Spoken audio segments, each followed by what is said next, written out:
So guys, recently Nigerians have begun to call out the former president of the United States, Obama, over the role he played in bringing Buhari to power, because Nigerians are now saying that it is since Buhari came into power that insecurity got worsened, because he allowed the Fulanis to invade Nigeria. There was this open visa policy that allowed them to come into the country. Don't also forget that recently there have been revelations that Buhari brought in Fulani militias, that in case Jonathan refuses to hand over power to him, that they are going to rain hell on Nigeria. And Jonathan got an intel on that and decided to peacefully hand over power. And since then, these Fulani militias that were imported into Nigeria, they've been left without, being well managed. That is what is leading to the serious insecurity menace we are seeing in the country. Now, many people also called out people like Amaech and others who were in opposition, who allowed Obama to play the role he played in the country. We also told that the Secretary of State then, under Obama, visited Nigeria but did not go to Aso Rock. He was only in Lagos to meet with the opposition, and that was how they helped Buhari to come into power. So you are going to be watching a video where Amaech has replied Nigerians. He has come out to exonerate himself. But guess what? Jonathan's aide was equally present at that meeting. Jonathan's aide backfired him and, made it clear to Nigerians that they were the people that played the role just to oust Jonathan, and that was how insecurity was imported into Nigeria by the APC. So guys, also an ex-ambassador has come out to condemn the spokespersons for the Tinubu's government on the way they are managing the current situation on Christian genocide, that they are just coming out and making false claims that there is no genocide going on in Nigeria. I'm going to allow you to take a look at the video, but before then, take a look at this. This is coming from the Minister of Foreign Affairs. Like you can see, let me read directly from the tweet. He said, "I appeared on Piers Morgan's flagship program, Piers Morgan Uncensored, where I presented a factual and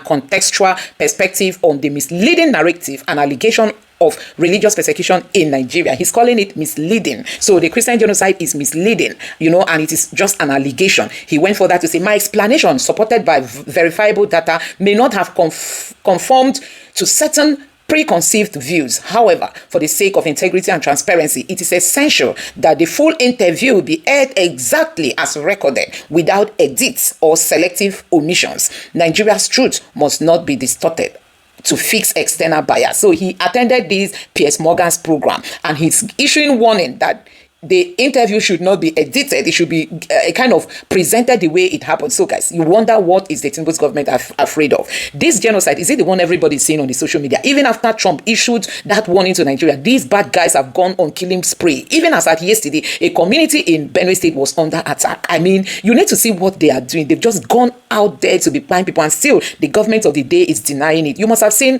Bola Daniel, who also posted, we are telling our own story, and an American fired back at him that the country is being run by a drug baron and a Boko Haram linked vice president. So guys, a whole lot is happening in Nigeria. I'm just going to allow you to take a look at how this former ambassador has taken on the Tinubu's government and the spokespersons for the Tinubu's government, who are coming to even worsen the situation for him, that they are not giving the true facts of what is on ground. Now take your time and watch this video. But before you get into the video of the ambassador, take a look at the moment Amaech tried to exonerate himself, but Jonathan's aide fired back at him that they were the ones that brought in Buhari, and Buhari allowed the Fulanis to take over Nigeria. They are in almost all the forests in this country, and they are daring anybody that you cannot do anything about it. So guys, this is how Nigerians are reacting to the Minister of Foreign Affairs, who appeared on Piers Morgan's show to say there is no genocide happening in Nigeria. This person here say, "You cannot downplay already existing evidence of Christian genocide happening in Nigeria daily." I'm sure Piers did not ask you the right question or ask you to analyze some video evidence of a massacre. Then we watch you lie in defense on international TV, bunch of disgraceful. And this person said it is unfair to claim otherwise, because there is evidence everywhere. The US does not intervene without facts, and the current government were the ones that first reported the issue to the US as opposition. And this person here say, "Minister, you are only doing the job you are paid for. Christians are being wiped out in the north. I was a victim. Keep gaslighting the world. Soon it will get to your doorstep." And this other person here say, "Honorable Minister, the efforts you all put in disputing the claim is all what we are clamoring for government to address the rampant attacks going on in northern Nigeria daily." And this other person here say, "You think a 30-minute stint with Piers Morgan is going to erase decades of systemic wiping out of Christian communities and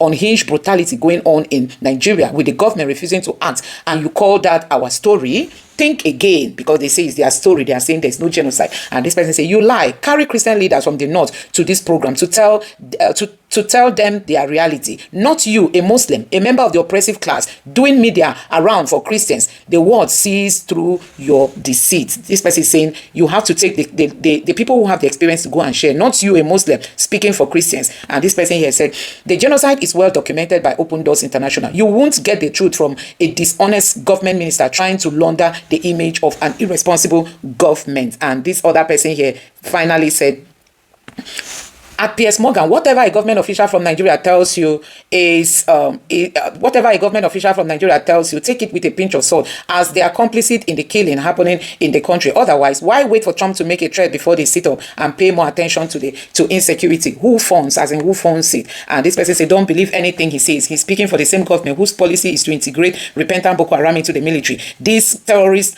that massacre Christians have never been jailed. Instead, they are handsomely rewarded. It's deliberate. And this person said, the manner you guys are going about this genocide denier is shameful. Gumi, the terrorist negotiator, is in Turkey saying Christians bury empty coffins. You are here with your own narrative in the face of overwhelming evidence. So guys, these are Nigerians reacting after the Minister for Foreign Affairs came out to say he was on Piers Morgan show, you know, to disagree with Nigerians over the killing of Christians. So guys, you can see that the Tinubu's government is not even doing much. Now, take a look at what this ambassador is saying. He's very angry at the way the Tinubu's government is handling this issue, that Tinubu is busy sending his spokesperson to disagree with the reality on ground when there are a lot of evidence everywhere. Take your time, watch this video, and let me know your thoughts in the comment section below. Please don't forget to subscribe and turn on the bell notification. Now take a look. America, I never went to America. That was here in Lagos. Lagos, I was in the meeting. American government, without anybody petitioning to them. Who are they God? After the president, no other person. So how can I petition the American government? What would they do? But American government came here after speaking to other countries. What did they come to do? Good luck, don't rig. If you rig, we will not recognize you. Opposition, if you visit violence, we will not recognize you. So they went to the president and told the president their mind, we are here for free and fair election. Please don't rig. Opposition, if you dare try violence, this is our response to it. But Nigerians say, oh, we went for Christian genocide. We went to report good luck. We report him. Do you report the president? The only place you can report a president is either the National Assembly or God. Not America. But you're circulating. Oh, we went to America. We went to America. To do what? I wanted to also make a correction. Of course, you know that a lot of people know me as Goodluck Jonathan's brother. It's not just about being a brother of Goodluck Jonathan. It's actually my spiritual mentor and everything. And I keep studying him as a book, you know, so that I can graduate from his mannerism. But unfortunately, I have not been able to graduate. I might not graduate, but I am learning a lot. Amaech mentioned something here.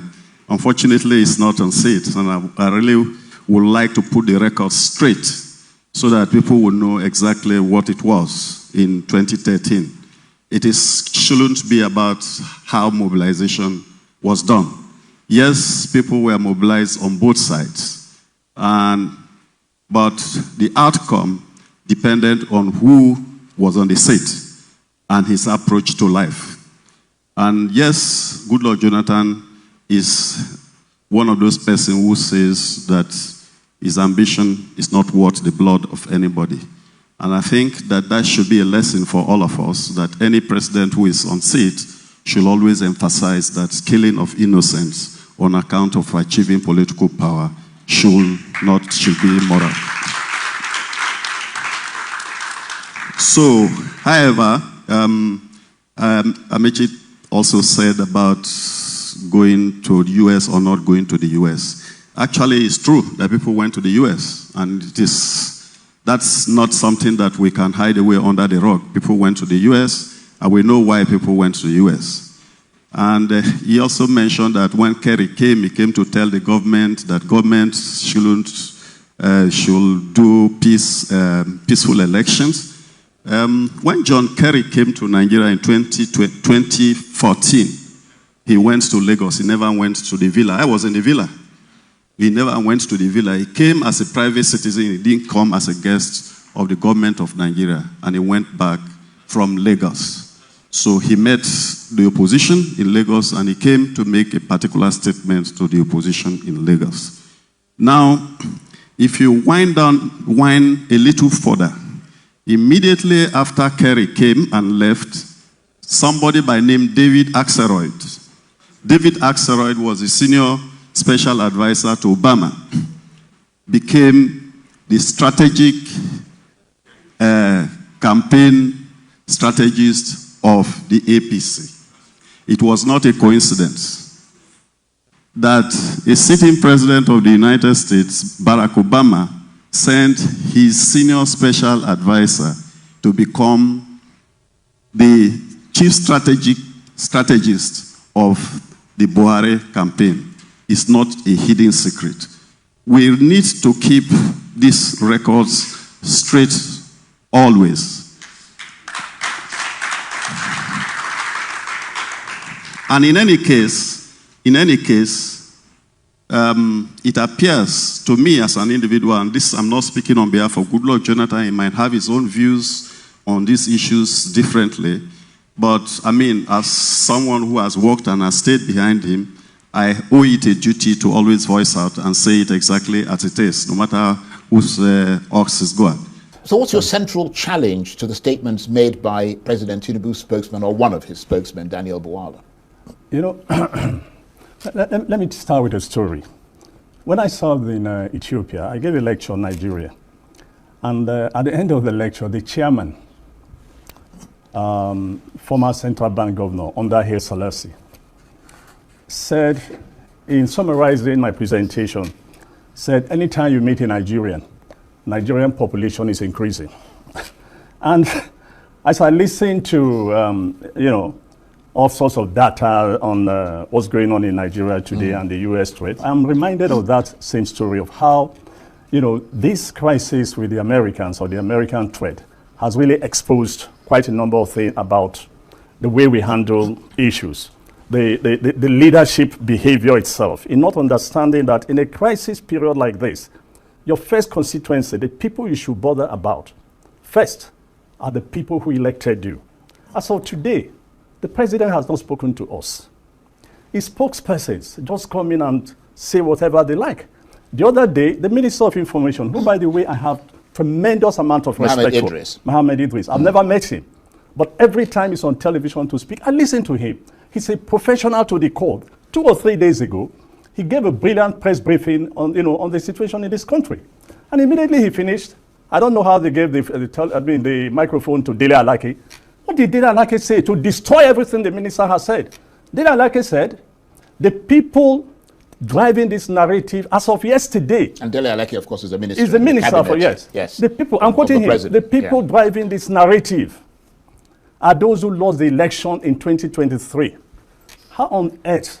Yes, I have to say I was rather, how on earth could you say a thing like that in this kind of situation? It's a very surprising thing to have heard him say. Buhari comes in here and then begin to spill all kinds of things. A Republican senator said this to me, a Republican senator said this to me. Listen, if Buhari is the face of Nigerian diplomacy today, then we are in worse crisis than we are. And then the next thing he said was, the crime rate in America is higher than Nigeria. My first question is, where's the data? I can't remember when last the Nigerian police ever presented the data on crime in this country. These are the kind of people you send to represent the president or to speak on behalf of the president, and they just create more problems for the president. These are the same people who started the crazy argument that, look, yes, Christians are being killed, but Muslims are also being killed. That's why some of us have to step in to say, listen, even saying that alone, you've destroyed your argument. So you're admitting inadvertently, yes, Christians are being killed, but Muslims are also being killed. And my question is, Muslims are being killed because the government, not necessarily this government, successive government, failed to protect them. But in making that statement, it shows you a lack of empathy for life in this country. Nevertheless, let me narrow that the focus a bit, because if you condemn Mr. Buwala for minimizing Christian persecution, do you equally criticize Nigerian officials who ignore, well, that's what you're doing actually, who ignore Muslims suffering, for example, abductions by Boko Haram? Or is it a case of selective outrage? No, it's the government people who started that argument.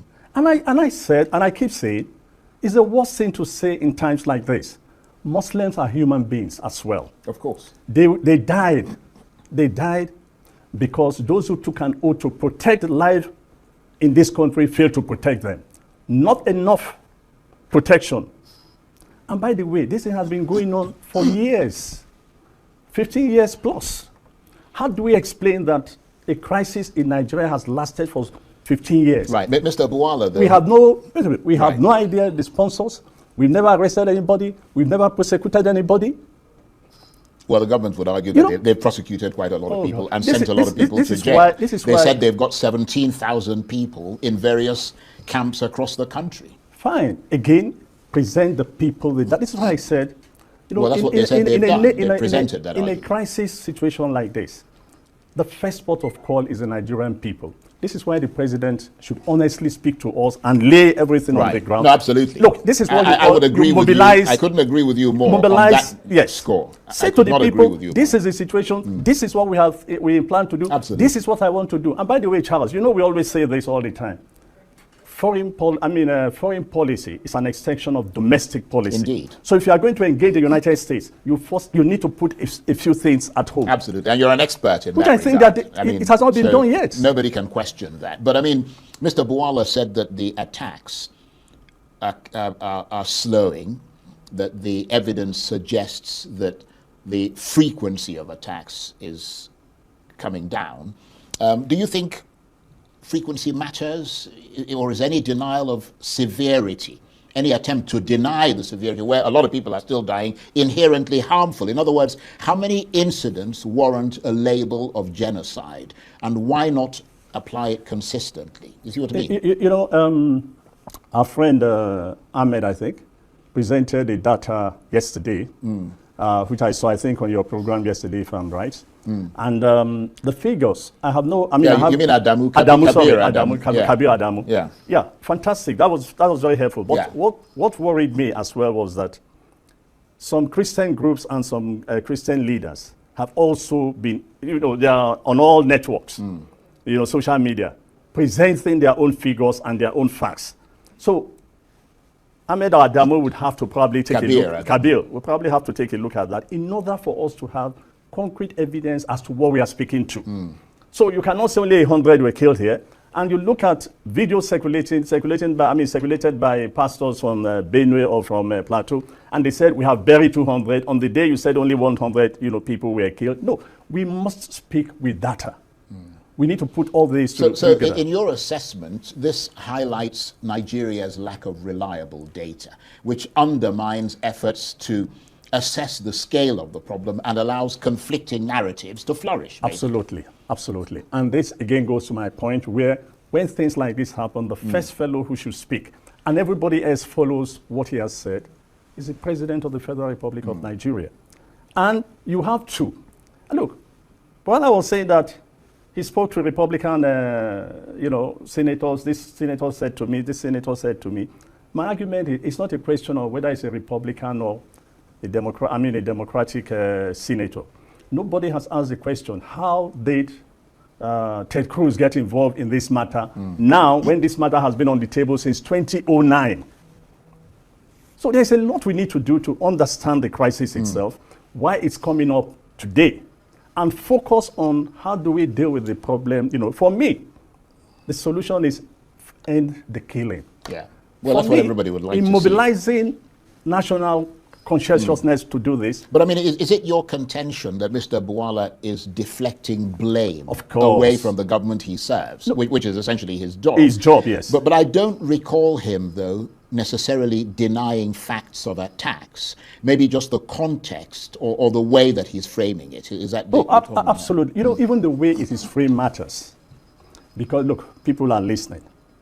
Look, in a situation like this, let's understand one thing very clear, and I've always said this. Today, we do not live in a world of isolation. We live in a time in which as anything is happening in this country, it's all over the world. Indeed. You need to look from overseas. You need to see what Nigerians are sending about the fracas between Wike and the military, from all over the world. Now, some 10, 20 years ago, that would not happen. And as I've said repeatedly, we joined the service when a diplomat was described as someone sent to lie for the country. Today, no diplomat in his right senses would do that. Well, let me ask you this, since you brought that up. I mean, you were a diplomat yourself. You represented Nigeria in Africa, Europe, America. I mean, you spoke internationally on behalf of the Nigerian government. What's the alternative to the way that Mr. Bwala has been speaking? I mean, should he amplify every tragedy? Is that how you would do it if you were a government spokesman, or is measured analysis needed to avoid inflaming tensions? How would you handle it? No, absolutely. Look, I dealt with this issue in 2009. They can check the records. When I heard that this was a recommendation was going to be made to Mrs. Clinton and then to the president, I think it was Obama then. Fortunately, I was on my way to Washington, and I asked if they can arrange for me to meet the group. And I listened to the group. They made the same, between both of us, I mean, myself and the team discussing this. Look, I did not deny that Christians have not been attacked, but I also made the case that, listen, this is a complex issue involving ABCD, but this is what the government is doing about it. But their grounds all the time was that, their main anger was that, listen, they've been to this country a couple of times, and no official was prepared to speak to them or tell them exactly what they wanted to find out. And I undertook, and I said to them, if I arrange for you to see all the officials you want to meet, will you come back? They gave me their words that they would come back. They came back. And that was how that of 2009 was dealt with. The point I'm trying to make here is that, look, in a crisis like this, speak to the people with data. For those who are affected, don't begin to deny that it did not happen. And this is why when I said that we need to do a lot more internally, there are a number of groups the president would have reached out to say, look, for example, the Arewa Consultative Group, they've been relatively quiet on this issue.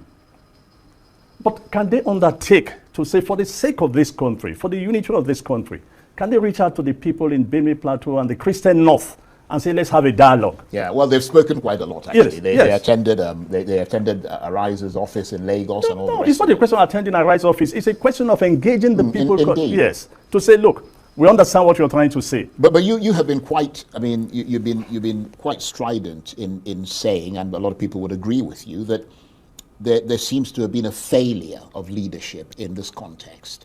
Do you believe that external criticism or even interference is legitimate if local leaders aren't living up to expectation? Charles, if you do not want the devil to get into your affairs, lock your doors, lock your window. The devil won't come in. So if we... Unless if he's a ghost. He can except he's a ghost, he can seep through. He wouldn't be bothered by your locked doors, would he? Those who took the issue abroad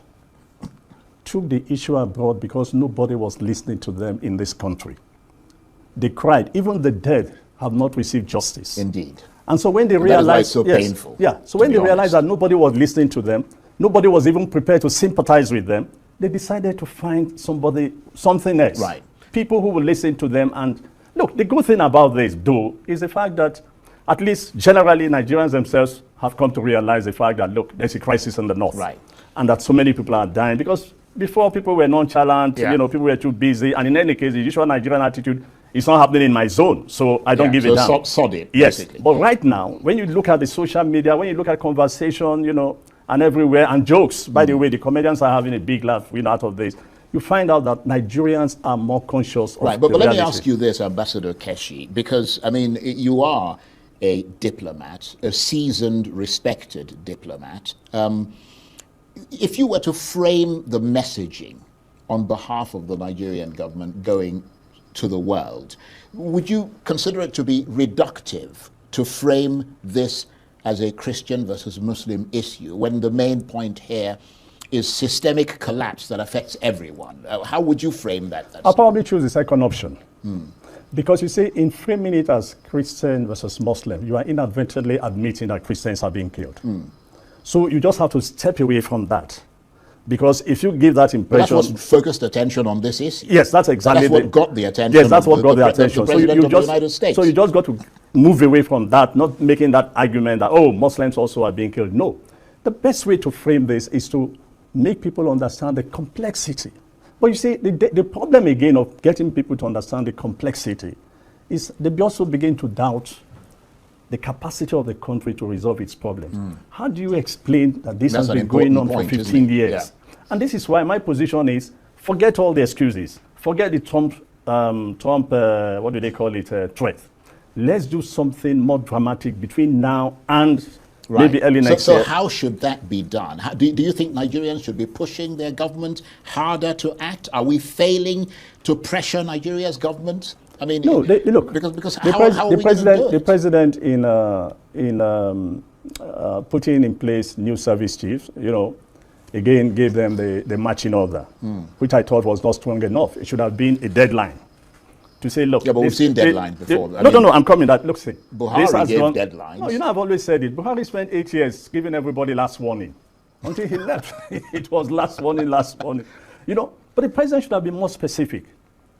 I want to believe that the president's order needs to be stronger than I had. Right. And to say to these people, listen, your continuation in this job in the next 6 months depend on ending this crisis. Indeed. And if the president does that and then speak to us, give us that assurance of other things he's putting in place to ensure that, the de-escalation as his claim is going on, moves very fast. Of course, Nigerians will appreciate it. And then you cannot go and engage the United States and say, look, these are the things we have done and we're taking care of the problem. Do you think that a U.S. intervention will solve the problem of insecurity, or would it just worsen the already existing issue on ground? This is what the declarators say, that it wasn't it. It will not. Why is it that? Let's look at it vividly. My Bible tells me I should say the truth, and the truth will set me free. These are people that are enjoying to loot government money by releasing their children, the Almajiris and the rest. They went into kidnapping, robbing people on the way, sending them in all the states, and they do atrocities to the whole nation, and the government knows. And look at what is happening.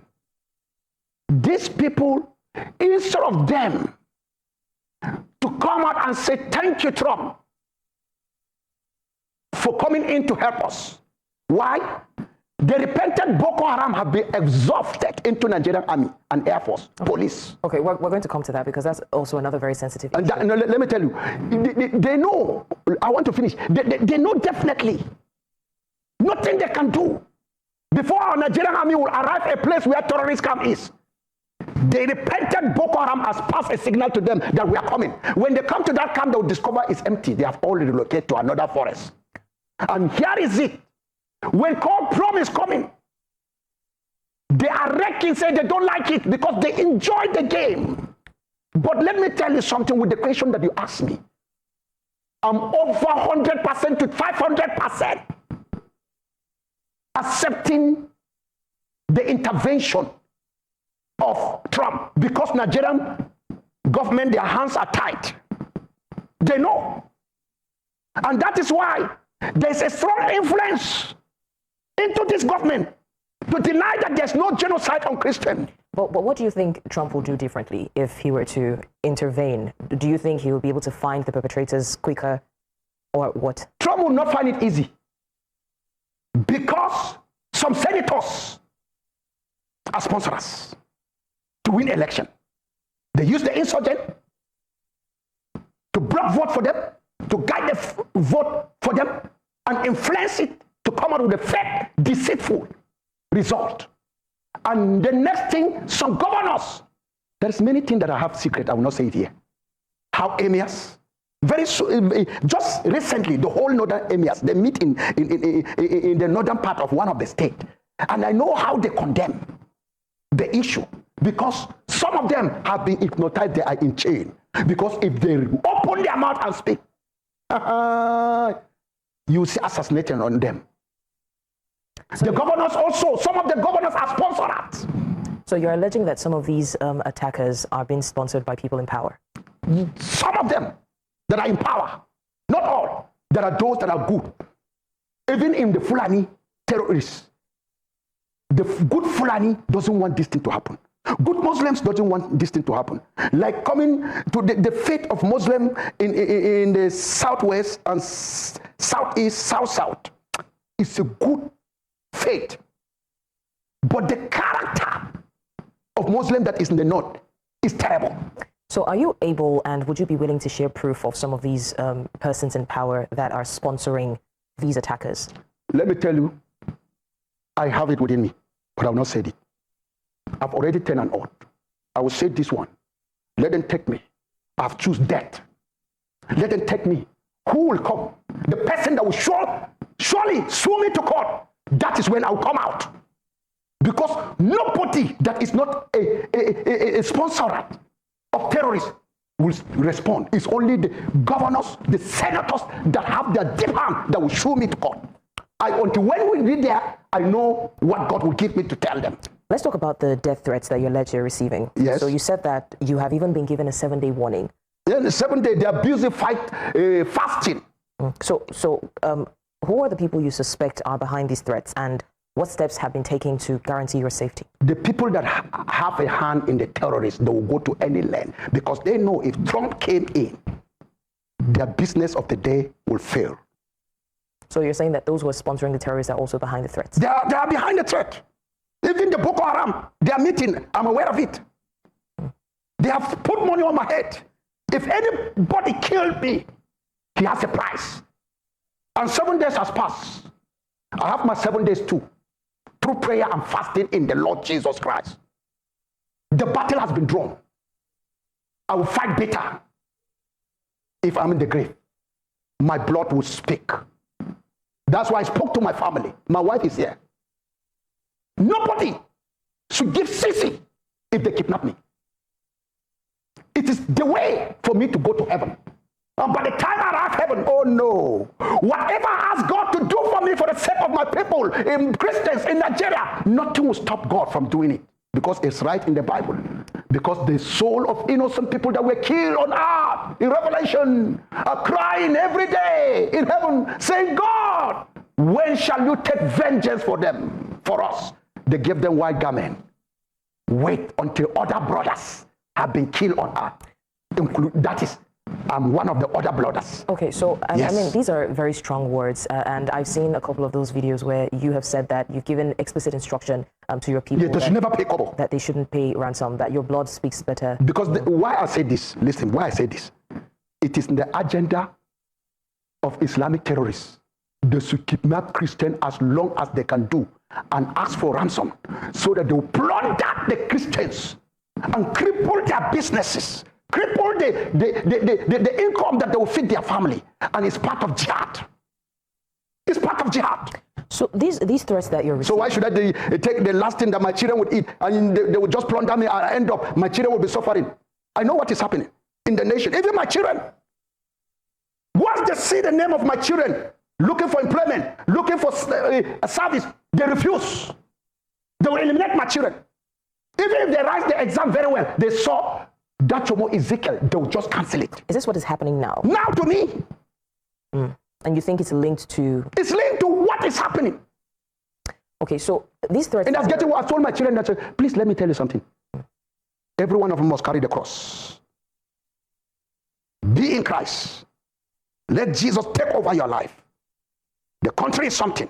Even when you are in the queue, you mention your name that you are Darin Ezekiel Dachomo. You are Mvo Ezekiel Dachomo. Those who, when they are married, those who their name has changed. But once they discover they have a link to their father, they will say, this is a man that is giving us trouble in Nigeria. They should never give room for his children. And that's what my children are suffering today. Okay, Reverend, I want to find With the out graduates, they are nothing, they cannot apply. Yeah, I want to find out about the threats that you mentioned. Yes. You know, you got information that you have a 7-day warning, which you say the 7 day has elapsed. It has lapsed. So you also talked about the fact that you know about their gatherings. Do you have people giving you this information, or it's speculation? Absolutely, from the bottom of my heart, insiders. Those that knows what I was doing is good. Let me tell you something. If my Bible says I should love my neighbor, and I refuse to love my neighbor, I'm under a curse. And this is what I love the Fulani, including the terrorists. I love Muslim, and I'll do anything. God has helped me. I've given form to Makkah. To the Fulani, they have gone to Makkah. There's one man that has gone to Makkah. During crisis in Bukuru, my house is among terrorists, among the Muslims, not terrorists. Let me tell you something. But it later becomes terrorists after the crisis. All Muslims, there was burning of fire, almost many houses in Bukuru, just Plateau State. All the Muslims, they cannot escape. Like that imam that was able to save almost 300 Christians. But over 100 people in Gar were slaughtered. My grandmother that I told you, she was killed. My uncle was killed. My best friend was killed. After a month, crisis emerged in Bukuru. And they all rushed into my house. The Muslim. My wife is there. Some of them, they were there. Even up to date, they are showing appreciation. And let me tell you, they came to my house. We fed them. And they need water to do salah. We provide the water for them. We did everything. I have to order my treasurer and the church secretary the last week offering and tithe. I said, bring the money. They brought the money. We asked for security because every place there was lockdown. We moved to Kaduna State and went and load food stuff because all my food stuff in my house is finished. Okay. So I brought the food to them and we cooked for them. Then after they relaxed the coffee, we invited security men. Let me tell you, there was a Fulani man when he came. We invited, they came and took them away. Okay, Reverend, for want of time, I want us to talk about the fact that it seems, and there have been speculations, that Christian organizations and Christian leaders are conveniently avoiding these conversations, and it now looks as though you're acting on your own. So why do you think the silence exists? Although recently we've seen some Christian organizations converge, to address the issue, but people are saying that they're not talking about it enough as passionately as you are. Why do you think it feels like you're working on your own? You see one thing, Jesus said in Matthew chapter 5, he said, you are the light of the world, and you are the salt. What is the work of the salt? Is to give good taste. Chapter 5, verse 11 to 13. We are the soul of the earth. We are to make the country grow. Every Christian must make the country grow. We are the preservers so that the nation will not decay. If you put salt on meat, it will not decay. It preserves the meat. We are the preservers of peace in Nigeria. So why are the other Christians silent then? I'm coming. They are silent because they have lost their taste. And Jesus said, when the sword lost his taste, he will be silenced. He will never preserve Nigeria with the truth because he doesn't have the truth. He will never give good taste. A salt arriving in the soup, it has to dissolve and touch every part. That's why Christians must have a say in politics. We are the salt. We have to go into the world of the politics, but they are silenced. Jesus said, a salt that lost his silence will be thrown away. It becomes useless. They'll be marching on it. Islamic people are marching. They are marching, definitely marching on Christians that have lost their saltiness. They are light, but they are under the table. They are not on the top of the table. Even Islam doesn't see light in them. They don't see light. Then here comes the Holy Spirit. Take over my body. You must cry out for my people. And God heard the cry. Trump responded as God responded to children of Israel in Egypt while they are slaves. Okay, so Reverend, are you saying now that all these Christian associations are not backing you up, either in secret or in the open? Are you saying that you're actually on your own? I'm saying that. I may not say they are not backing me because there are those that were regretting they are regretting what some of them have said on the social media. So which of them are regretting right now? Has anyone reached out to you from? Like I asked the chairman can Northern State. I see the press release. I know what he said because they were in Kaduna. Kaduna people, they are buried more than how many thousands? Only when we go to heaven you will know. The southern Kaduna are bleeding. What shocked me more is the issue of that village that they burned people over 200, where that village, the bishop came in Benue. The president of Nigeria arrived Benue, but he was not able to go to the scene of Yelwata. He stayed. He has the calling helicopter. He has many, even if the road is bound, he can fly over Yelwata and see corpses, but he didn't go.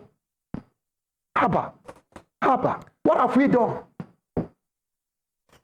Politically, we are under genocide. We don't have a say in Nigeria anymore. And all the appointed Christians in this government, they are those that have lost their saltiness. They are marching on them. And this is what is happening, my sister. My fellow brothers in the nation, Christians are in pain. Right, Reverend. We must do the work of Saul. Preserve the Christian in the north are dying almost every day. Like today, they are burying 2 people. In Rachi. I'm supposed to be there. But I'm here in Lagos. Should I give you the story of raping? I was there in the hospital. If you go to my social media, if you go to Facebook, you will see me live and direct. The Fulani terrorists came into the hospital and seized 2 Christian girls, took them to the bush, raped them, lied themselves. The woman came in the hospital. I was there. I lay my hands on them and pray for them in tears. And other Muslims are on admission, but I didn't touch them. All right, Reverend, you have made a couple of videos, and I want to also find out again, in recent time, has anyone from the government, local, state, or even federal, reached out to you or carried out investigations based on your report? And what do you think that the government should be doing right now that they're not doing? No, the government, they must come out of their bias heart and come out publicly. But have they reached out to you? Have they carried out any investigations whatsoever? They have not reached out because they have seen the fact. Look at the recent killing. Look at this child was killed. And you are saying it's not a genocide. Innocent child. Look at this man in the bush. Look at him. Recently, I told them to take it. Look at another man was butchered. And these are all Christians? This is a grave. They are all Christians. I will bring that to my church. Look at how corpses they are. Oh no. I don't want to talk much about this. And look at it. Look at our crops. They went to the bush and cut down our crops. There is no harvest for us. They put their cows inside. Look at the corpses of people that they have killed recently. I was there to perform the burial.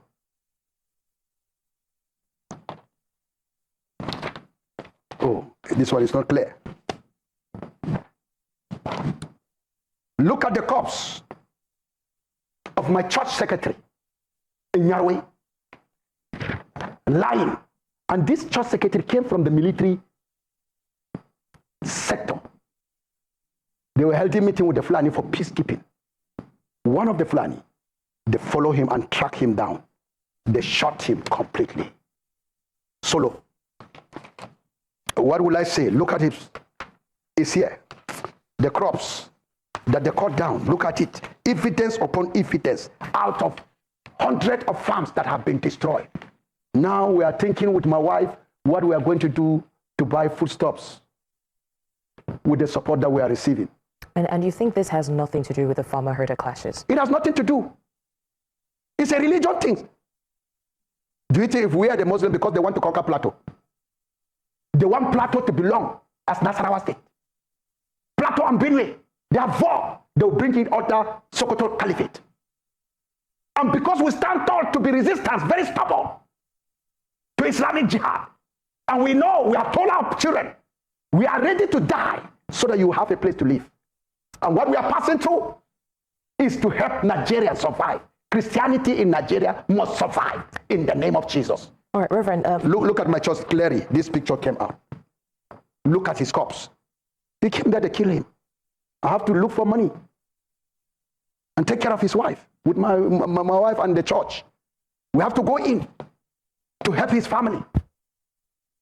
And do you know what this boy was doing? He stood on the ground. God used him to stop cattle rustling. Together with the chairman Yeti Allah of Barkiladi local government. So when we succeeded in stopping the youths of the Fulani, we are not happy. They went and killed the chairman this year, Yeti Allah, who was blocking them not to come and kill us. They eliminate him. And look at the secretary, they're working together, they eliminate him. Then you are telling me that it's not religion, it's a real religion. Look at his corpse. When we invited the army, because we cannot carry the corpse, we have to invite the army because they were there. ambush waiting for us to come. Then they will do the same thing they did with Senator Danton. When Senator Danton went for burial of over 40 people that were killed,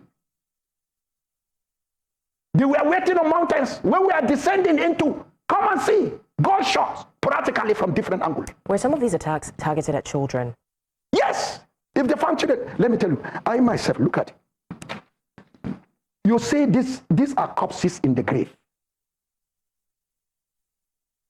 There are children inside. I will not forget about one woman. The up till date is still fresh in my memory. When we came for burial, the Fulani came. She cannot run because she was pregnant. They struck her and put their swords into her stomach. And come and see the festus flying out with her intestines. We have to gather. I was there performing the burial. All right, Reverend, for want of time, you did mention that you were receiving support, and we know that thousands of families have been displaced because of these attacks in Plateau State, neighboring villages. Where are these supports mostly coming from? In fact, this support, let me tell you the truth, is from poor people. Where is my answer? I gave them church account. So many of them decided to say they will not put their money, they want to support the work that I'm doing. They forced me to bring my account. And colleagues, some of them say, give the account. Then I release the account. Do you know, in that donation, you'll find 100 naira donation. Statement, I can release it. 100 naira, 200, 500, 1,000. The highest, there's somebody and his family, they released 500,000. And today, I'm going to take care out of that money, the bereaved that I borrowed. I would see what God with my wife and the widows. On Thursday, I will be meeting with all the widows that their husband have been killed. I've passed circular all over. So with what we have, we'll sit down with the committee of the church, the rural church council, and we'll come up with what they have sent in my account. I say, I will release it with my wife. We say, let us support. And we thank God, the Yoruba people, come and see, Yoruba from the south, they are donating. I said, I shed tears. And even some top politicians, nobody. I didn't see a lot of anybody. Okay. Or anybody from outside the country. All right, Reverend, for want of time. But some people from outside the country are supporting me, 200,000, 100,000. Some will send $200, they convert it into the account, then I will see it in Naira. That's the ordinary, like, citizens. Ordinary citizens, let me tell you. All right, Reverend, I also want to find out, because of our time, you mentioned before this interview that there was a council meeting, a church council meeting, and a resolution was made. Would you like to share what the decision was? I was overwhelmed with joy. This is what we have been waiting for. But I went ahead of the church. I told my youth all over, rise up, the youth in Plateau, rise up and defend yourself to death according to Constitution. Because every time they will kill you, will see a big young youth running together with his mother and his father into the bush. And they will allow these terrorists to take over the village and do anything. But with our resolution that we took of the Church of Christ in Nation, I love it. Every youth of Church of Christ in Nation, in one of our community, rise up and defend yourself to death with whatever God has laid in your hand. God asked Moses, what do you have? I will use it to save the nation. Okay, Reverend, so the final question now is, what does a peaceful Plateau State look like? What does a peaceful Nigeria look like to you? And what gives you hope that that vision is achievable? Let me tell you what gives me hope is when people enter into the fear of God. Many Christians have rejected Jesus Christ. They don't have room for Jesus in their heart. Imagine what happened to Sodom and Gomorrah. The encounter between the angels and Abraham. Abraham asked them, if we find 50 people in Sodom and Gomorrah, will you spare them? They say, yes. He went down to 20. He went down to 10. He said, yes, we'll spare it. But while we're suffering, many Christians have abandoned Jesus Christ. They don't want Jesus to control their heart. When God sees in heaven and say, these are my people, the insurgent will receive favor. And they will begin to repent. When they see the kind of reflex of Christ dwelling in us, let me tell you, the insurgent, they have even started. They are now surrendering their life to Jesus. There are some that I say they should not come out from Islam. Since they have accepted Jesus, remain there. If they are bowing their head, let them call Jesus in their heart. If they are doing awala, washing their legs, they should say the power of Jesus. Let me tell you, I have many. They will call me and say, Pastor, yanzu mun zama Krista. Aduan da kai a television, mun karba. What does that mean? It means you see Muslims calling me, who say, Pastor, we have now become Christian. And where are you? We are coming to be with you. I say, no, don't come. We are, based on your prayers, we have accepted Jesus through social media. Okay. Reverend, what is your final message to both Christian and Muslim clerics? In fact, my final message, all Christians should continue to display love, shed abroad over our heart by the power of the Holy Spirit. Let's try our best to show love, and this is what we are doing. I love the Muslim, I care for them, and every Christian must imitate. And to the Muslim side, you know you are. When you choose Nigeria to have peace, Nigeria will have peace. But if you refuse, that Nigeria will not know peace. We will never experience peace. But already Christians are the supplier of peace. When I was invited by Josie, former Josie, into Rukubabara, and they gave me a chance to speak. What do you have to say about the same question you throw to me? My first statement, 7 Muslims were invited from different local government. Christian traditional rulers, generals from the headquarters, they were there with the GOC, and they gave me time and they asked me this question. I stood up and said, if you go to my Facebook, you scout, you'll find it. I say, why is it that one-sided is supplying peace for the nation? My fellow Muslims, why is it that, you know, if you stood on your ground and say you're going to supply peace for us in Nigeria, we will have peace. Now, let's take a look at some of the reactions coming from Nigerians. Let's start with the one where the ex-military chief is saying that Nigerians are suffering at the hands of these bad guys, you know. They are being asked to pay taxes, and now they are also being asked to follow the law of the Islamic people, not the law of Nigeria. So guys, a whole lot on the table in this country. We don't know where to even start. There are a lot of challenges facing Nigeria today, honestly. There are a lot of challenges. So I'm just going to take you through some of these reactions just for you to know what Nigerians are saying, because as it stands now, you can see that the government is not even paying heed to the plight of these Christians in the village. Tell me why the Tinubu's government should still be wasting time on going for a rescue mission after the US hammered this serious warning. I'm just wondering, why is it that Tinubu's government is not moving fast? This person says, so terrorists now collect tax in a sovereign nation like Nigeria. We can't continue to deceive ourselves. That is what this person is saying. They now collect taxes. Tinubu will collect his own. The terrorists will collect their own. And this person says a man who specializes in killing. If we can imprison Awolowo, Ken, Asuru, Wiwa, murdered Abiola and his wife without Nigeria breaking apart, we are moving to kill Nnamdi Kanu and nothing will happen. Abdurrahman Bello Dambazao, a Fulani and a Nigerian current Minister of Interior, said this in September 15, 2017. That they are moving to kill Nnamdi Kanu. Can you imagine? Okay, this same man, is this the same man who is saying this? Okay, says a man who specializes in killing. Jesus, more is being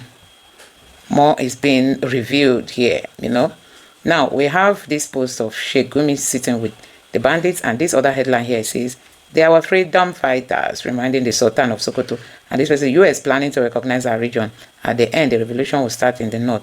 Northern elites, the imam, politicians, sheikhs, etc. brought this to destabilize our country because of their thirsty for power. Enjoy your demon monster northerners. And this one here says, when the same northerners were romancing with the same terrorists, they thought they were doing Jonathan and his government. Now look at what they have brought to themselves.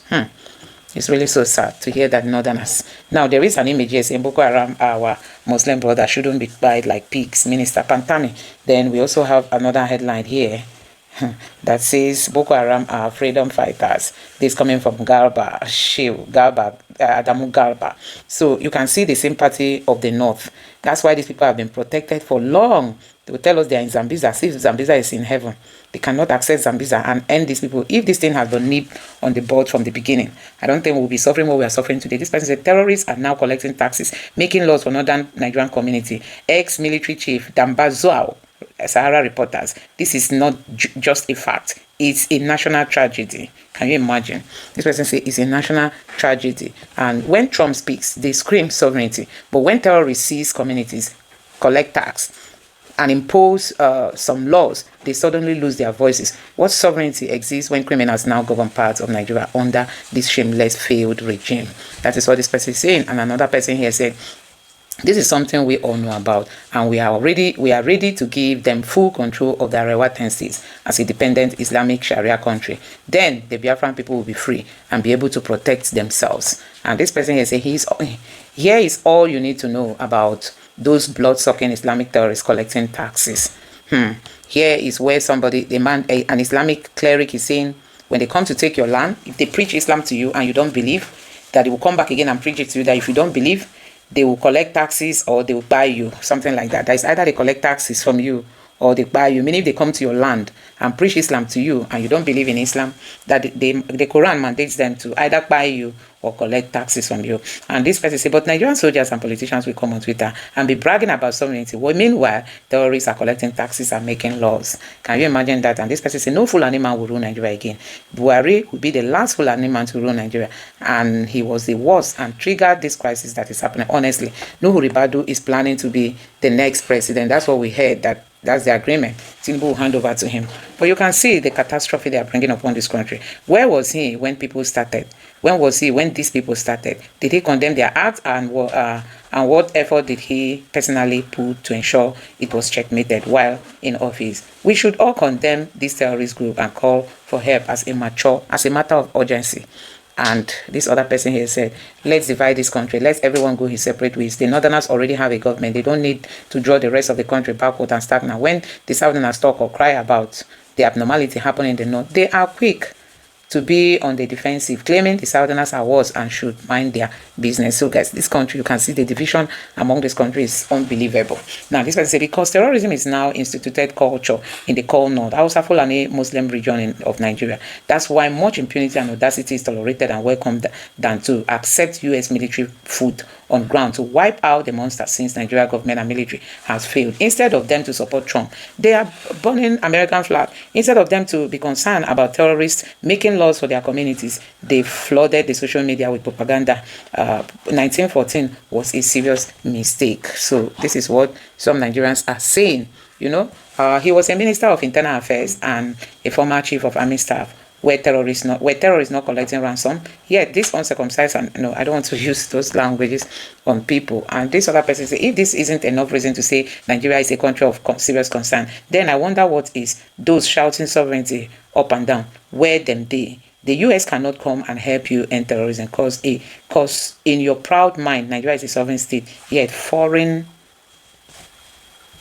terrorists can seize your country and even collect tax. Do you know the level of temerity it would take for a group of foreign terrorists to not just reside in your country but start collecting tax? It's really, really so shameful. Honestly, it's really, really so shameful where we are as a country. Anyway, guys, I'm going to stop it here. This last one here says, I thought they are freedom fighters. Have they forgotten their freedom and now establishing a new government? After committing treason, government will use taxpayers' money to care for them and their families in the name of repentant terrorists. What kind of country is this? What kind of country is this? All of you northern elite leaders are abysmal failure. You failed your people, you failed your region, you failed your faith, you failed your oath of office, you failed Nigeria. Shameless leaders, always discussing the problem but never implementing any solution. They will continue to meet for years and insecurity will continue until they man up and take tough decisions. Government people the right, give people the right to bear deadly arm. Let everyone have a gun at home. chase Fulani herdsmen away from all forest setup and set up ranches for them in their home states. Bring your cows in trucks to sell everywhere. Go into the forest and eliminate all the terrorists. Simple. So these are some of the reactions from Nigerians. Anyway, guys, let me know your thoughts on this in the comment section below. Please don't forget to subscribe, turn on the bell notification. Thank you.